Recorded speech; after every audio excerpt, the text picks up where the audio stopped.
Welcome to the Old Capital Real Estate Investing Podcast with Michael Becker and Paul Peebles. During this program, you will hear interviews with real-life successful investors who will share their stories and provide useful advice on how to acquire, finance, and operate apartment complexes. Now, here they are, Michael Becker and Paul Peebles. Greetings, multimillionaires, millionaires, and future millionaires. I'm Lane Bean, a retired lieutenant colonel, a former F-16 pilot, and successful real estate investor. During the last 20 years, I side hustled one single-family property into a real estate portfolio that includes 700 units and national and local awards, including Apartment of the Year and Renovation of the Year. Today, my goal is to teach you what I learned to help you improve your investment skills and become a better millionaire. I'm very excited about today's podcast because we're joined with one of the nation's smartest real estate minds, and the topic of today's discussion is one of, or maybe the critical component for real estate investing success. Today's topic is how to build a financial model and how to determine the value of an apartment complex.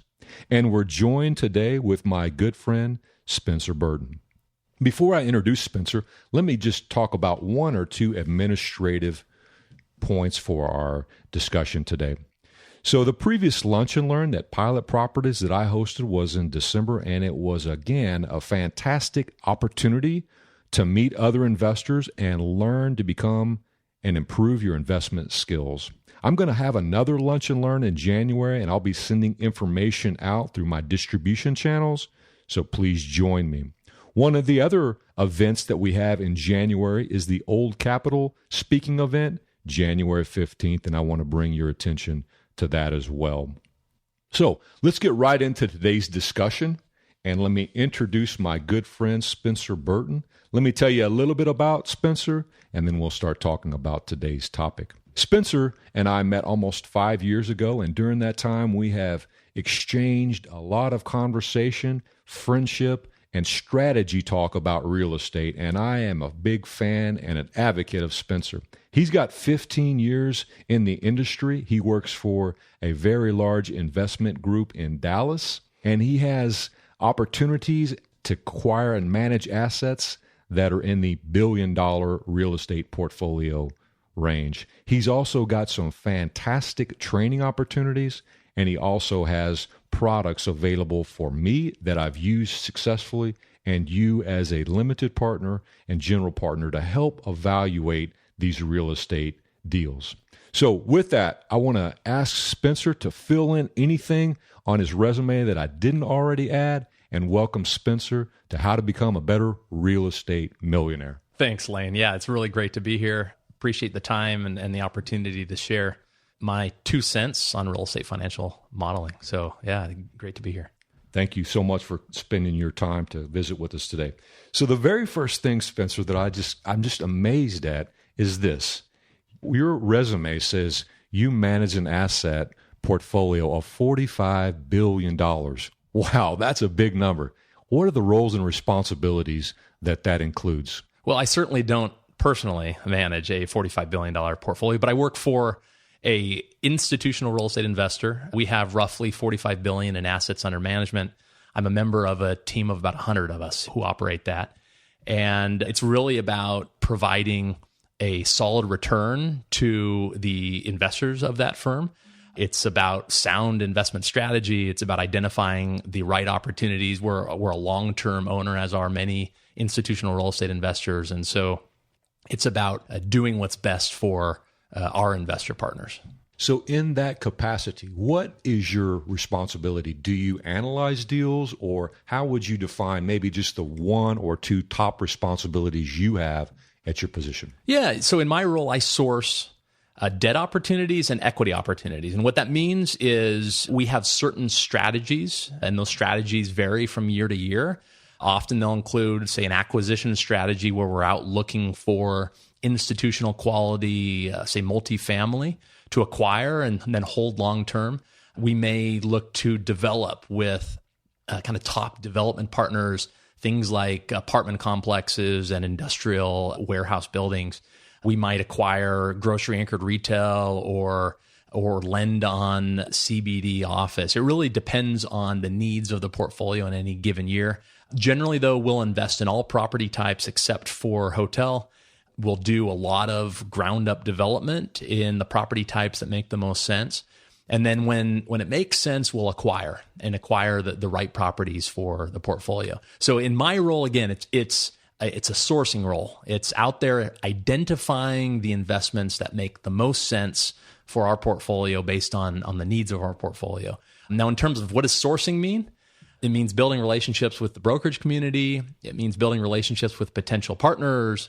It means analyzing the deals as they come in. It's very much a sifting role. You might look at 100 deals to win one. You might look at 100 deals and only like 10 of them that you'd even chase, right? So there's a lot of just sifting through deal after deal, identifying the ones that fit your criteria, and then going through the process of trying to tie one of those deals up and close one of those deals. So that's what my job is. Man, that's really impressive, Spencer. So one of the things that I think is really impressive about what you just said there was you're looking at these different asset classes, from industrial to multifamily, all different sizes and all different locations as well. And that just, to me, illustrates the breadth of your experience and the breadth of what you handle. So having said that, is there any one thing that you can look back, or a story where you were able to attach the financing model or attach an underwriting to a story or to an opportunity that went either good or bad? Or what did you learn from that? Yeah, you don't make a bad deal good through financial analysis, but you can certainly make a good deal bad through financial analysis. And what I mean by that is real estate is either good or it's not. And you hear the old adage, location, location, location. Now, there's a lot more to that when we talk about the market and we talk about the property type and the long-term trends either in favor or against that property type. But ultimately, it does come back to location, location, location, right? And so when we think about, when I say we, as real estate investors, as we look at real estate, either it's good real estate or it's not. And that's as much qualitative as it is quantitative. However, once you identify good real estate, then there's a financial analysis piece to that, which tells you whether that property suits the needs of your capital partners. And when I say capital partners, it's the lender, it's your LP investors, it's you and your personal capital. The financial analysis tells you whether that property, and you've already determined that it's good real estate, that good real estate is worth investing your capital and your partner's capital on. In terms of an example of that, every day, both in my current job and prior to this, I developed residential neighborhoods. So I was a land developer, both going vertical, building the homes as well as the lots, and prior to that, just doing lot development. In every deal, there's this point where you get excited, and then you sit down, you open up your favorite Excel spreadsheet, and you find out whether this deal you're kind of getting excited about actually works or not. We call it whether it pencils, right? And now there's an adage what's the term? If you torture the numbers enough, they're going to tell you whatever you want them to say. And that's where sound underwriting comes in. We call it underwriting, but the sound financial analysis comes in. And so in terms of a story, let me think. Here's an example. We had a condo project that we were looking at in a previous life of mine when I was on the residential development side. And we'd traditionally been a land developer. So we're talking horizontal, so lot development or single family development. And we had a partner who was a partner in one of our deals came to us with this potential condo project. And we'd never done anything like that, right? And so we were apprehensive about it, but he had a GP, and so it seemed to make some sense. So he brought in, a GC. So he had a general contractor that had some experience in going high-rise. It's kind of mid-rise, it was 8 stories. He was going to contribute the land, which was very attractive to us. It meant we had to put less of our own equity capital into the deal. It was in a location we liked. And so we started getting kind of excited about this. Now, I had very little, as I said, condo experience. And so I couldn't really vet, say, the project budget. In a residential deal, I knew exactly what my assumptions would be. I knew what it cost to build the lot. I knew what it cost to build the home. I knew what my carrying costs were going to be. I knew how much I could sell for. I knew how long it would take to sell. But this is a whole new animal. And so I spent a lot of time researching my assumptions and putting the analysis together. Ultimately, we didn't pull the trigger on that deal. Part of it was because, we weren't as comfortable with our assumptions, but I felt like they were well vetted. But more so, it just didn't pencil. And that's where, you get excited. You want to kind of torture the numbers to make the deal work because it's a partner that you like, and we wouldn't have to put that much equity capital into it. But at the end of the day, it just didn't pencil. And so we passed. And it didn't end up happening. He sold it to someone else, and whether it would have worked out or not, maybe not, but it wasn't worth the risk in our view based on the analysis that we'd done. I love that answer, Spencer, and that's a great story. I always use this analogy, and I talk about the investor funnel decision, and I start with strategy. What is your strategy? From there, I talk about the market selection, and you talked about location there. You said this is a good location. From there, I talk about the team. And you talked about we have a GC that we have an existing relationship and we have some trust in. So it sounds like you went through the 3 of the 4 steps that I define: market, team, strategy. And then the 4th one is property.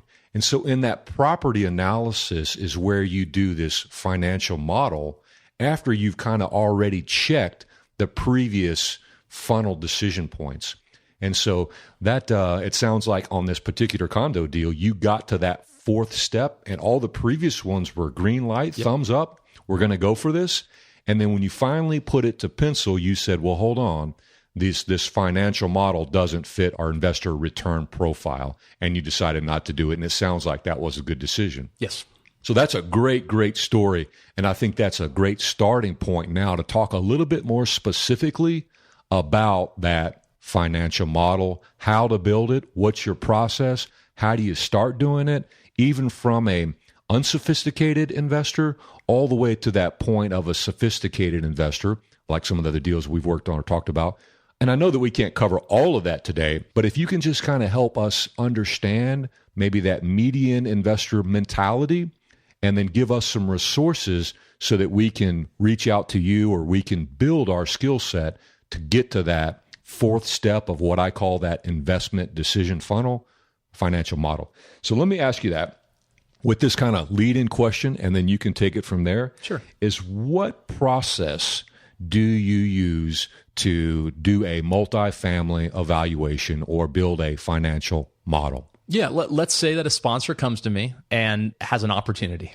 All right, maybe it's a value-add apartment deal, right? And they say, oh, okay, I'm going to increase rents by $100 a unit, and we're going to make this X return. And it may sound really exciting, and I know this individual, and so I have some trust there.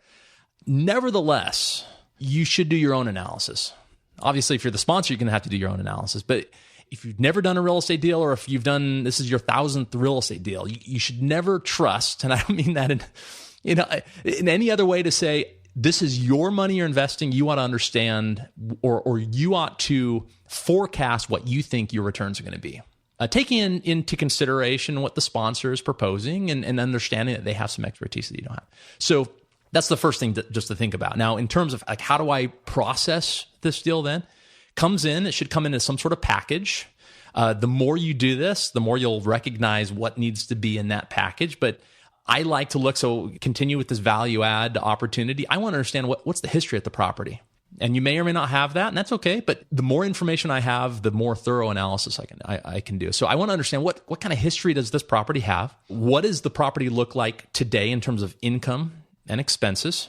All right, and income minus expenses, just very simplistically, it's called net operating income. And so what's my NOI? Go ahead. Hey, and let me interject there, or let me ask you a question. Yes. Sorry to interrupt.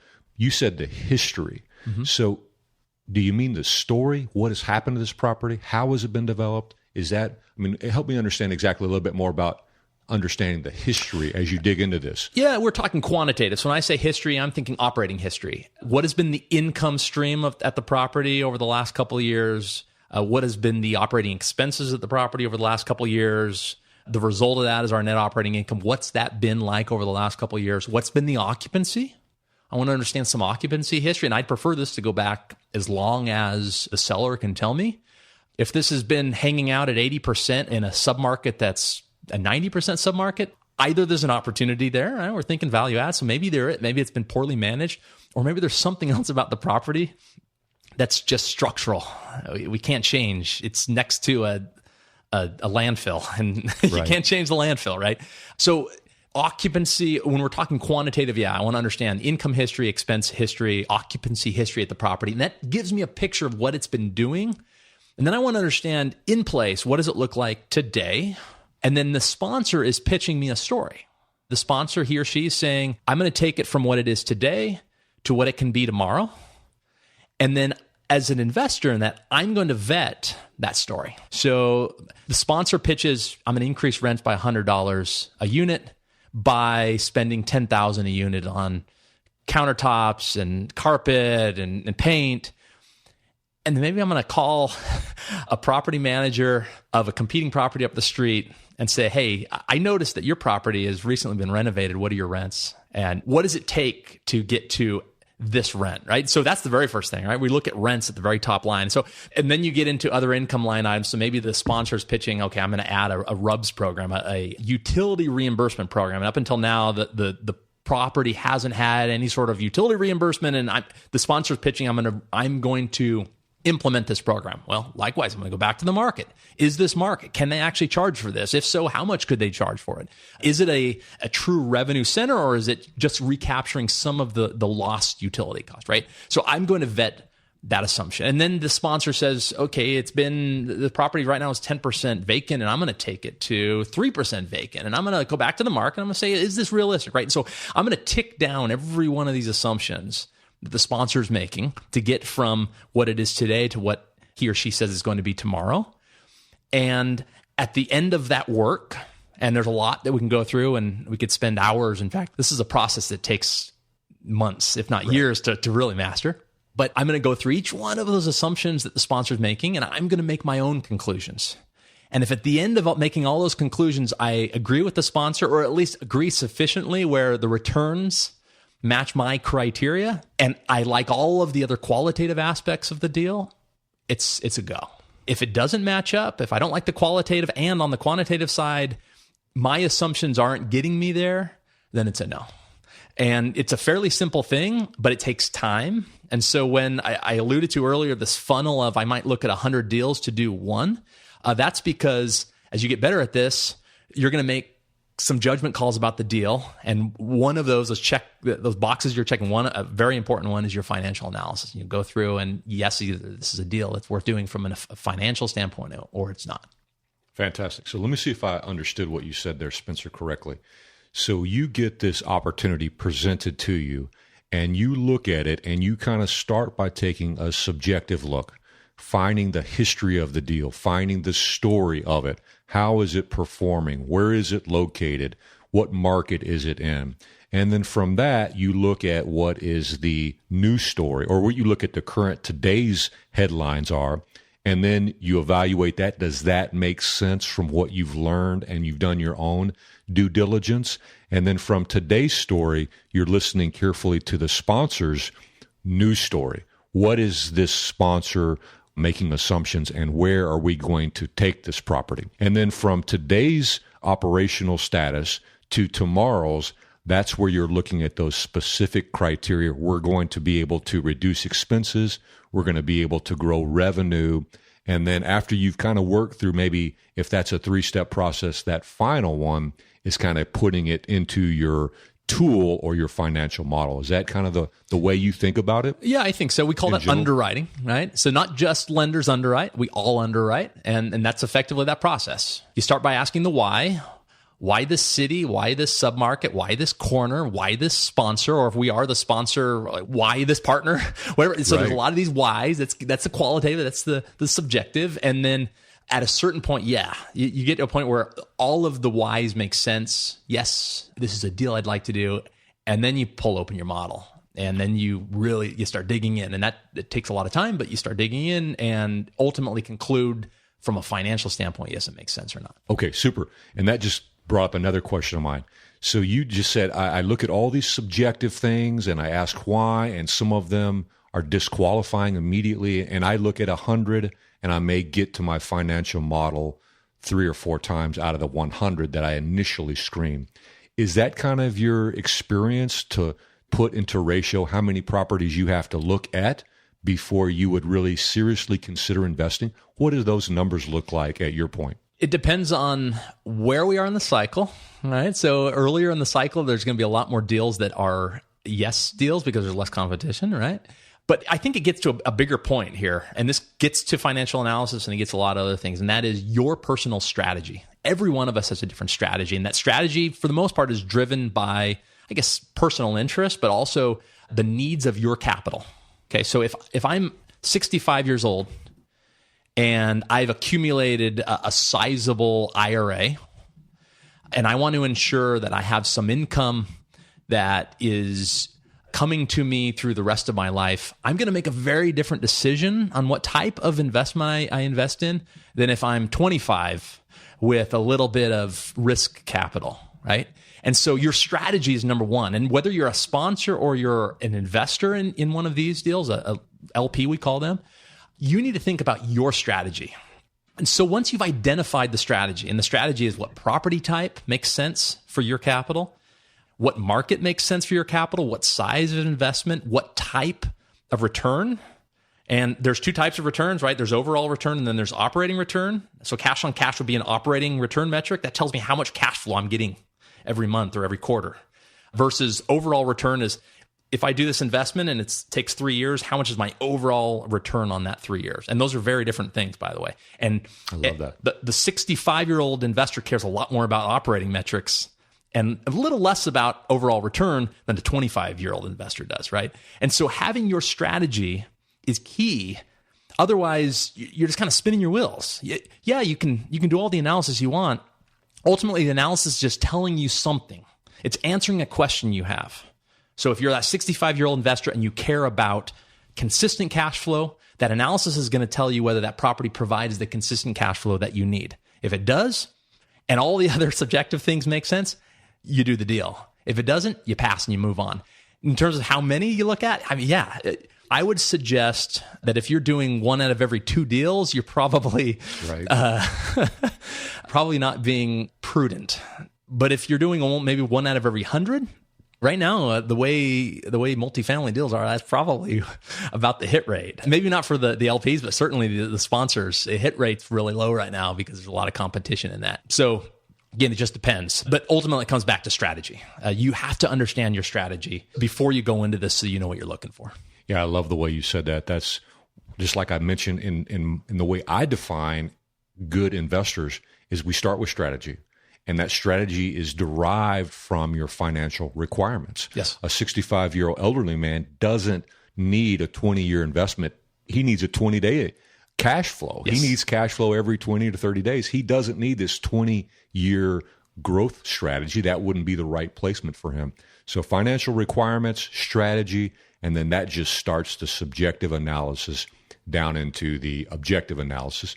And so let's talk about that. So my question to you is this, Spencer, is now you're going to invest with Lane. Lane sends you a financial model. And I've got all of these different metrics. I've got the ones you've already mentioned, IRR, equity multiple, yield, ROI, all these things.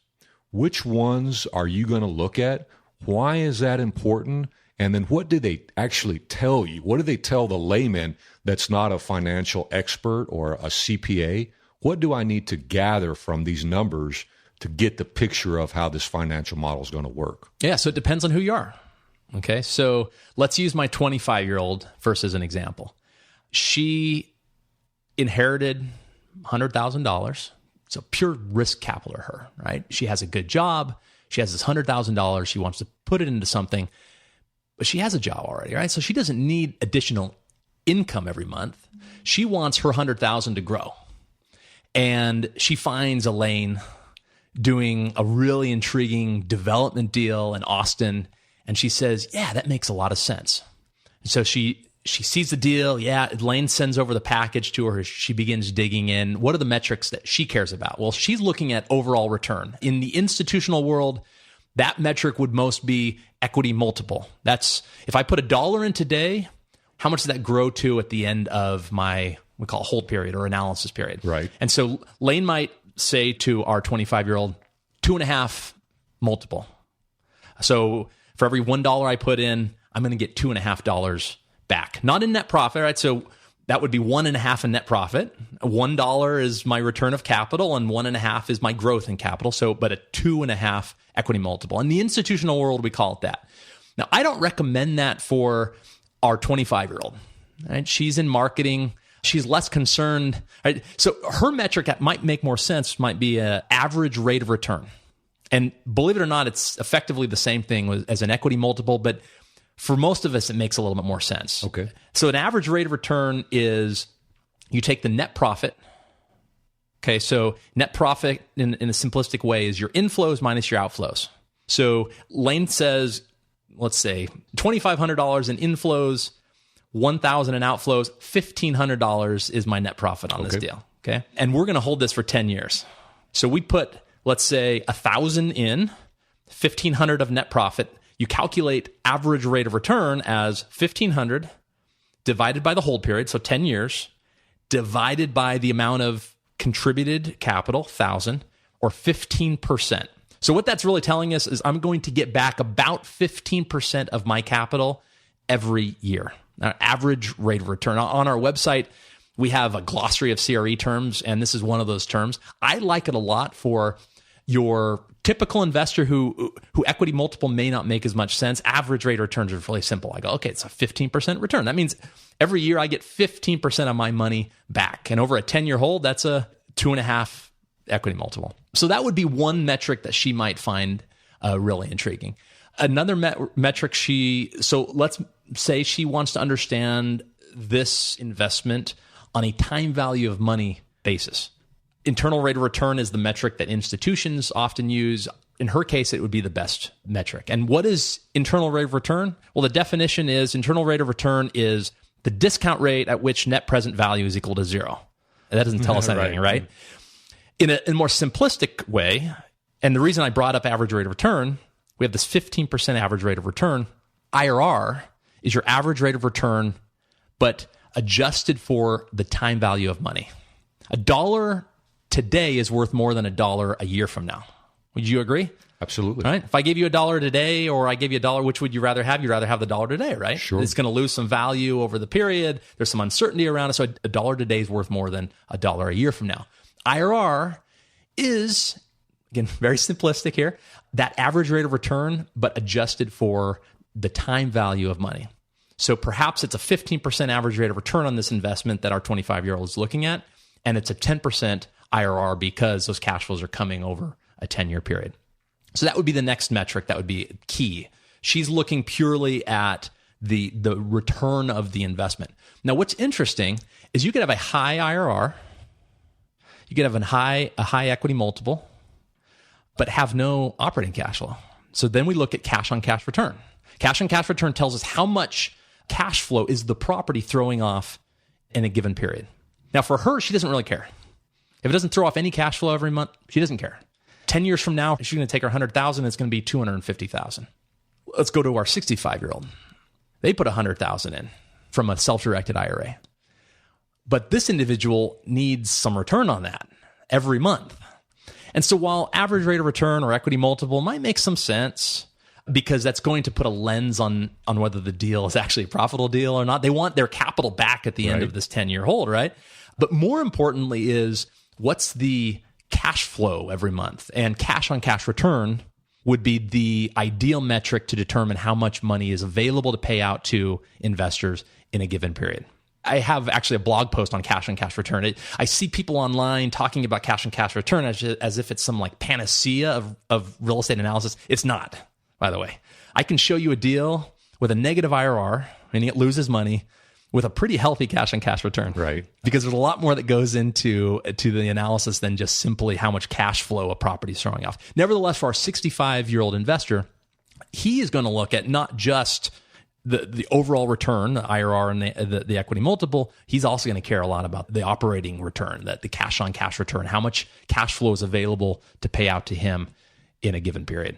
So those would be the primary return metrics that one might look at. There's a lot of others that you'll run into. If you're evaluating, say, a value add deal or a development deal, you're going to care about the yield on cost today versus the yield on cost when that tomorrow thing we were talking about. Right. So we look at net operating income today, and we divide that by the cost to build today, or not the cost, on the development, the cost to build or the cost to acquire today. That would be kind of our in-place yield on cost, otherwise known as return on investment. It's effectively the same thing. And then tomorrow, or whenever the end of the strategy happens, you're going to have a new net operating income. We call that stabilized NOI, stabilized net operating income. And you're going to divide that by your cost, be your yield on cost at stabilization.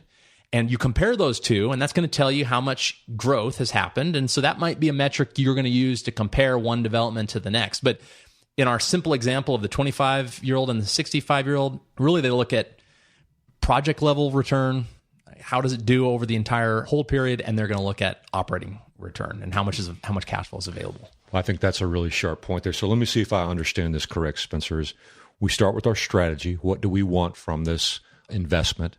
And then we've got what you mentioned there, probably the top 3 metrics, although there may be more we could look at to add a little color to this. By the way, everyone has their preference. Right. Okay. Right. And it's not just in the institutional world. There's very little convention in real estate, which makes it a fun industry. So Spencer Burton may love his IRR and equity multiple, and others may not. I find those metrics, this is an opinion, I find those metrics to be the most valuable. And I think in the institutional space, you'll find most institutions will look at equity multiple and IRR, regardless of whether it's a opportunistic or a core deal. They'll look at cash on cash return, because if they're looking at a core investment, that will tell them something. But the caveat is you'll find others who will have made up metrics.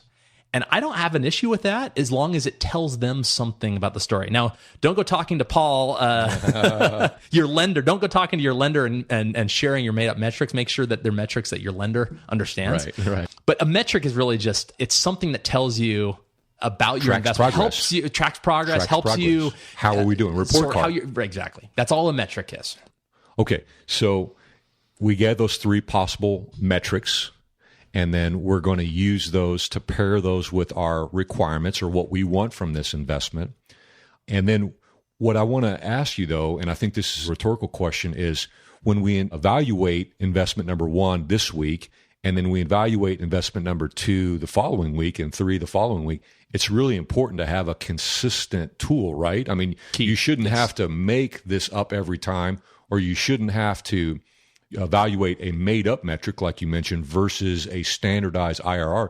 We should be comfortable with these terms. We should be comfortable on how they're computed, and then that will allow us the experience and allow us the expertise, if you will, to build this expertise over time so that I can say investment A is better than investment B, and that's better than investment C, and I can make the best choice. Yes. Is that the right thing to say? Or That's exactly right. Yeah, let me make 2 points on that. The first is, what is a good return for you is different for me. Okay. And it's not just about capital. Also is our underwriting process is different. I love that. So Lane Bean's going to underwrite different than I am. And that's okay. In fact, there are certain brokers that underwrite different than others. And when you've been out long enough, you quickly learn how one broker underwrites relative to the other. And you might see the same deal, which usually they have exclusivity to a deal, but sometimes they won't. You might see the same deal and one broker will underwrite it differently than the other. And I don't really care, because I'm going to underwrite it my way. This leads to my second point. Why? Well, remember, I'm looking at 100 deals to do one. Again, rhetorically, it may be more or less, whatever. And it's important that every one of those 100 deals, I underwrite consistently to my method. Yes. So that means creating rules of thumb around how I underwrite occupancy, how I underwrite rent, how I underwrite rent growth, how I underwrite increase in rent based on some, right? So I have these rules of thumb. How much do I think a typical, my property type, the typical marketing per unit, let's use apartments as an example. Okay. I'm going to say in every one of my models, 300 per unit per year is my marketing, my rule of thumb marketing. And generally, because I have a consistent strategy, I'm looking at all the same types of properties. So because I have these rules of thumb, I have consistency across all, say, 100 investments that I look at.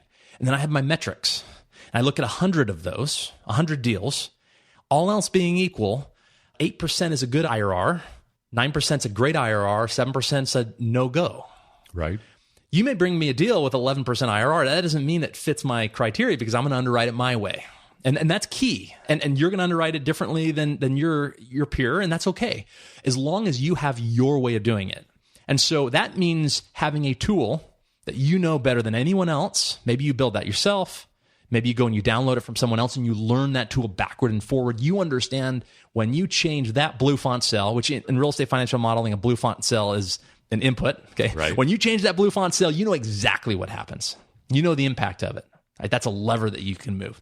And so as you get proficient in using that model, you don't have to become an expert in real estate financial modeling, but you sure ought to be an expert in your tool that you use to underwrite your type of deal. I love the way you just said that. Say that again. That's important. Yeah, you don't have to become an expert in real estate financial modeling, but you sure ought to be an expert in your tool. That's yours. That's what you're using to vet all of these 100 deals and come up with the one deal that makes the most sense. And of course, there's a lot of other things that go into this. I hate to belabor that point, but there's a lot more. There's a lot that goes into this. But when it comes to the financial piece, you have your tool, you have your rules of thumb. You look at your 100 deals, and you're going to come up with one, maybe more. You're going to chase a lot of these. Maybe you're going to find 25 of those that fit your financial criteria, and then you're going to put off LOIs in all 25 of those, and hopefully lock up a few of those. Right? Okay, so let me ask you this question, Spencer. So we've talked about the returns. A lot of investors are interested in preserving capital, and they're, I wouldn't say scared's the right word, but they want to make sure that their capital is protected. They don't want to lose money, right? Is there a metric that evaluates risk, and how do you apply that to, because it didn't seem like average rate of return, time by IRR or cash on cash return. I don't hear risk talked about. What metric do you use to evaluate this project is more risky than this project? No, that's a really good question. So your financial analysis is a weight between risk and return, right? Risk adjusted return, we've heard of that before. I think the novice investor hears a 12% return. First, they don't know if that's right. been adjusted for time value or not. But they're novice, and so they don't even recognize. The sponsor just comes and says, I'll give you a 12% return. What does that even mean? Right. The second thing is 12% on a core apartment in San Francisco is very different than a 12% return on an opportunistic retail deal in Duluth. Right. The risk is very different between those two. And so risk adjusted is partially subjective. You may think San Francisco's safer than I do. So there's a subjective piece, and you can argue for why you're right or I'm right. There's this conflict actually in the industry in general where some investors like supply-constrained markets. San Francisco would be a great example because we're on that topic. Others like growth markets, Texas, right? Where there's not a lot of barriers to new supply, but there's so much demand that you go, okay, I think demand is going to beat out supply. And so there's some conflict there. But ultimately, risk is the measurement of how secure your cash flows are. Okay, so let me use two very distinct examples. You have a value-add apartment deal. A sponsor comes, right now there's $100,000 a year in NOI, and the sponsor goes, based on this plan, I'm going to have $150,000 a year in NOI 2 years from now. Okay. All right, a big value pop, right? That $50,000 that's speculative. That's risky. The alternative is Amazon just signed a 20-year lease on an industrial warehouse that I'm acquiring, and Amazon corporate guarantees the lease for those 20 years. And there's a 2% rent increase every year. Which is a safer cash flow stream? Well, clearly the Amazon leases, right? I mean, you're effectively buying an Amazon bond in that case. And so you would expect that your return would be lower on the Amazon building than it would be on this apartment value add deal.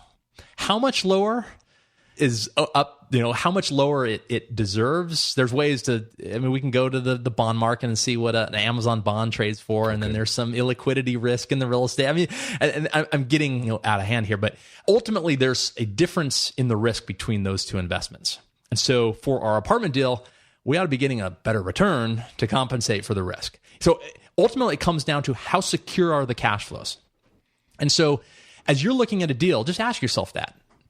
Are they secure cash flows? We call those contract cash flows or credit cash flows, right? I mean, how secure are those cash flows versus how speculative are the cash flows? The more speculative the cash flows, the higher the risk. The higher the risk, the higher the commensurate return ought to be in order to take that risk. Okay, so let me see if I can understand that correctly or summarize what you said there. Well said is you look at the deal and you've gone through all these steps and now you're worried about the risk. And so you kind of back up a little bit and then evaluate the whole thing collectively. What's the story? What's the likelihood of us getting to the story? What's the strategy? What's the location? Does that fit with our model? And does our model compute? And then once you've taken that step back after you've kind of walked yourself all the way to this successful financial model, you take a couple steps back, you evaluate that, and then that's kind of subjectively using some data points and some analysis to determine where you are comfortable taking this risk or not. Yeah, I think that's true. Let me give another very easy example. So we have this apartment deal that I suggested, right? $100,000 in net and operating income. The sponsor says it's going to become $150,000 in net operating income 2 years from now. Okay, that was that example I gave, right? And let's say that when we model that deal, it comes out to a 10% internal rate of return. That's the metric. Maybe we look at a deal tomorrow. Sponsor brings $100,000 in net operating income today, and the sponsor believes that it's going to go to $125,000 in net operating income 2 years from now. Internal rate of return on that one, 10%. Which deal would you do? Number 2. Why? Because there's less speculation in it. Right. 100 to 125 is less than 100 to 150, and both are giving us the same return. The risk-adjusted returns are better on this. So the question initially was, what metrics can one use? A great metric, it's kind of difficult to do, is called a IRR partition. Now, there's ways just to eyeball this, though, and that 100 to 125, 100 and 150 is basically the same thing. IRR partition says, if I'm going to get a 10% IRR in this investment, what proportion of that IRR comes from value appreciation? And remember, any appreciation in the value is pure speculation. How much of that IRR comes from appreciation? How much of that IRR comes from income? The more IRR that comes from income, the less risky a deal is. Assuming that income is already in place. I mean, if we start from zero, whatever. But right. The more value appreciation, that's more speculation. The more income that's in place, the safer the deal is. Okay, I understand that good. And those are, and for our audience out there, I know we're really kind of getting some complex concepts and some numbers here that are a little hard to follow through the radio. But, and your job is interesting, Spencer. You've got a large investment employer. You're investing in apartments and a variety of other real estate. You invest equity and debt and just a lot of different background in your deal. So you're the perfect person to create that model to help us improve at a level where we're comfortable with and the terms that we understand. What resources do you have, or what advice would you give Lane? Because I want to be a better underwriter, and I'm sure in our audience, this is such a critical part of good investments. What resources would you offer me, or you can point me in the direction, or what tools do you have to help our audience and help me and help everybody become better investors? So when I was in business school, I was pivoting from residential land development, which is analyzing that's very different. I was pivoting to the institutional commercial real estate side of the world. And I needed to learn the real estate financial modeling piece of that. So I did what any of us do these days. I went to the internet. Right. I wanted to see, okay, what are real estate financial models, pro formas, as a lot of people call them? What do they look like for an apartment, a retail center, an office building? What does that model look like? How do I model a real estate deal? You don't get that in school. You can get it on the job, kind of, but a lot of times if you're working for someone, you're using their proprietary model. And so a classmate of mine at the time, Michael Belasco, and we started this website called adventuresincre.com. And it was purely us wanting to share. Well, first off, because we couldn't find what we wanted, we made kind of a commitment to ourselves. Let's start sharing. As we're learning, let's start sharing what we know. Specifically, the models that we build, the pro formas that we create, let's share those publicly, because right now no one's doing it. And let's make them readily accessible to anyone, whether they're brand new or they've been around for a long. Let's just make them readily accessible. And so that was something we started now 6 years ago. And over the years, we've shared, now we're at 60 real estate financial models that are in our library, just readily available to anyone who wants to go and download them. In the process, we've got a lot of questions. And so we've written blog posts, lengthy blog posts, tutorials on how to do these things. So IRR partition is one example. Right. We have several blog posts on how to partition an IRR, and a YouTube tutorial and a resulting Excel file of how to go through that process. We have models on our site that have IRR partition built into them. These are things that we readily share. And so to answer your question, that's my personal library of real estate financial models that my co-contributor, Michael Blasco, models that we just share to the world. And you're welcome to go and download the model and look at it and learn from it, adapt it for your own purposes. That's why they're there. Does that answer your question? Absolutely, Spencer. So would you mind to make sure you clearly say where can they find that if they want to find it right now or in the next couple of days? So you mentioned they can find your models. They can use these models and they're labeled for value add or different components. So they're very well organized. And then you've also got some articles there, some blogs that help explain how to use these or other of the terms and some examples that we've talked about today. Can you give our audience, again, another real clear website address where they can find and connect with you? Yeah, you go to adventuresincre.com. That's Adventures in Commercial Real Estate. Or you can Google a.cre and we're be the number one search result for Google.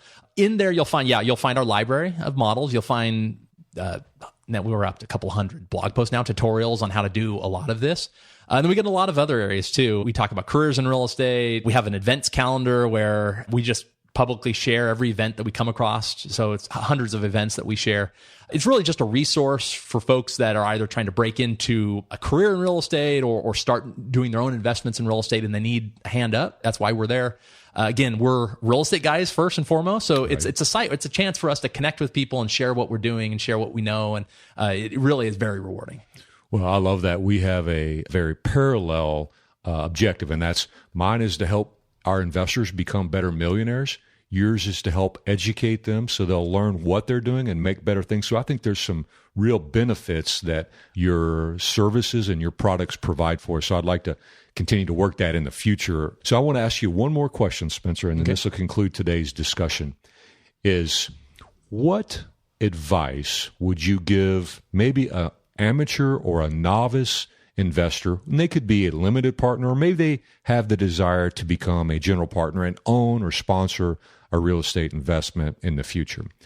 They have a little bit of experience in real estate. They're familiar with what we're talking about, but certainly they're not an expert. What advice would you give them from your vast 15 years of experience?